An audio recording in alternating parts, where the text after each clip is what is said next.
I do not quite remember, but I think about 2 weeks ago, Department of Health decided to get some steps going with regards to the regulation of physician associates. First off, the regulation business, they are not doing it for us. They are doing it for the public to let them know these guys you see at your GP and in the hospital, they are regulated and there are some standards they have to meet before they can do the job they do. If they do not do what is expected of them, you have recourse to get them investigated, assessed, and aka punished. So what does it mean for physician associates? It's like most of the things I've already told you guys. All it means is that they are going to give the GMC powers to decide who is and who isn't a physician associate. Currently in the UK, there are about 37 universities, institutions giving the physician associate course. Following regulation, the GMs will be able to decide, you this university, you are meeting the standards we expect you to meet as a provider, and therefore the people that come to you, when they come out and they say the final exams, we do acknowledge them as physician associates. Or they can say, bro, you're not really meeting our standards. All the folks coming here to do the PA course, they are doing it at their own risk. We don't really recognize them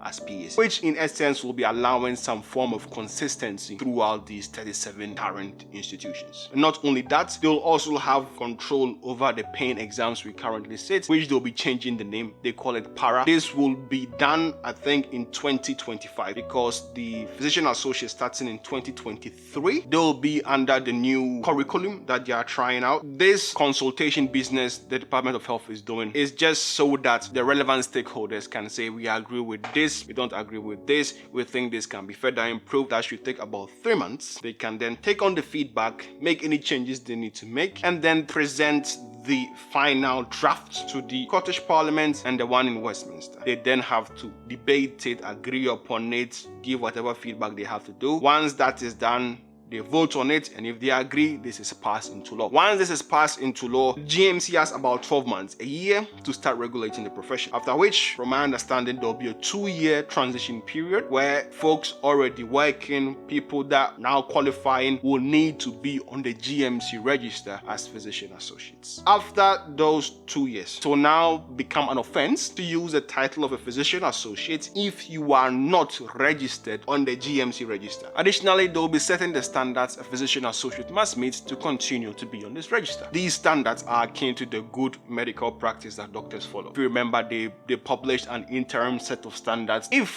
you or I do not meet these standards, you can become subject to investigation. Your fitness to practice is put in question, and then the GMC can decide. We can put some restrictions on your practice. We can suspend you, or we can strike you off. You can no longer practice as a physician associate within the UK. On the question of fitness to practice, let me tell you guys this. Most of you will fall into depression because of this, and it will not be a funny matter. You might say, Oti, why are you being all pessimistic? And you might be right. You might be right. We say in my language, over the years, there have been a lot of doctors who have unfortunately passed on due to GMC investigations, GMC referrals, GMC.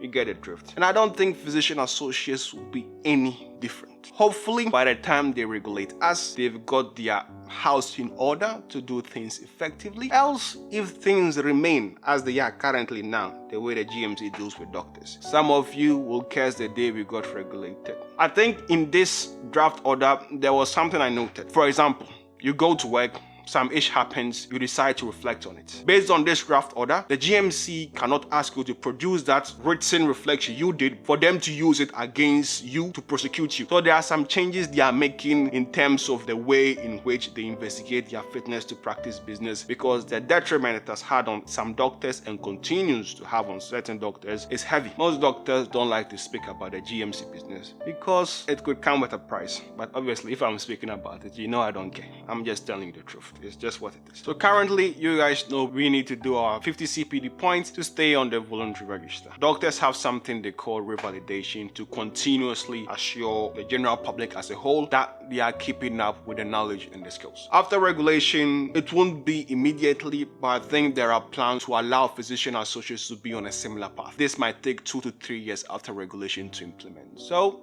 just keep an eye out for that. The cherry on top. Following regulation, there is no doubt physician associates will be prescribing. Looking at some of the amendments within the draft order, there is one to the Humans Medicine Act, which once we are put in, we can be considered healthcare professionals within that context, and that without doubt will allow us to prescribe. Of course, this is not something that is going to happen immediately after regulation, but it will be in the pipeline. People that are not necessarily doctors can request ionizing radiation as non-medical referrers. Once we are regulated and we have the appropriate training, we can do so as physician associates. This was just a quick run through of what this legislation and this consultation will potentially mean for physician associates. It's your boy Yoti, and I'm out.